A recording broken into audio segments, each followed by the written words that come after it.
Okay, guys, quiz time. Which of the three of these people are the most valuable? A famous movie star? I love that you love me. Or a police officer? Slow down.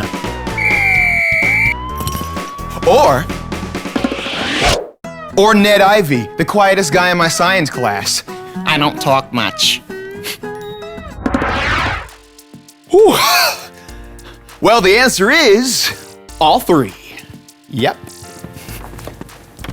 The truth is, everyone on the planet is valuable, and God wants us to take the time to let others know how valuable they really are. And I've got 4 stories that can help us learn how to do that. And they're all right here.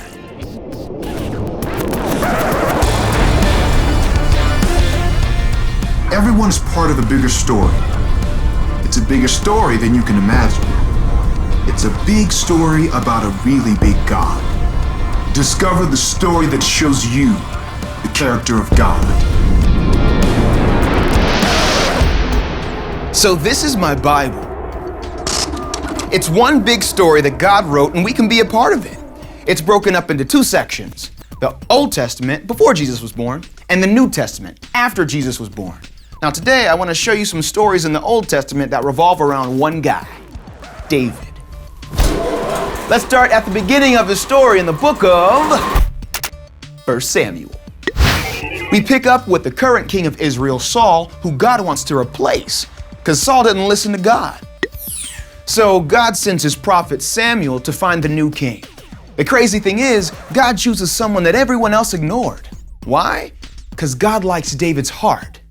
Yeah, God looks at what's on the inside, not the outside. And it's a good thing too, because David will need a lot of heart to get through the next giant phase of his life. Yeah. See, David becomes really popular, and Saul, the king, doesn't like it. But Saul's son, Jonathan, feels the opposite. Even though Jonathan is supposed to be the next king, he treats David better than himself. And good thing too, because Jonathan's kindness will save David's life. Finally, David becomes king after King Saul and Jonathan have died. But that doesn't mean David is done with their families. Years ago, David had promised Jonathan that no matter what happened, he would take care of his family. But now that David is king, there are only 2 people from Jonathan's family alive: Jonathan's son, Mephibosheth, and his son. But David, being a man of his word, follows through on his promise and offers to take care of Mephibosheth. That's pretty cool. And finally, I want to tell one last story. This takes place right after David brings the Ark of the Covenant back to where it belongs. Now, David is dancing like crazy before God, but he's making his wife very upset. She thinks he's making a fool of himself, but David doesn't care. He's celebrating how awesome God is, because God is awesome. So yeah, David boogies. These 4 stories about David show us some great ways we can let others know we see how valuable they are. We can give people a chance who don't normally get one. We can put others first. We can keep the promises we make.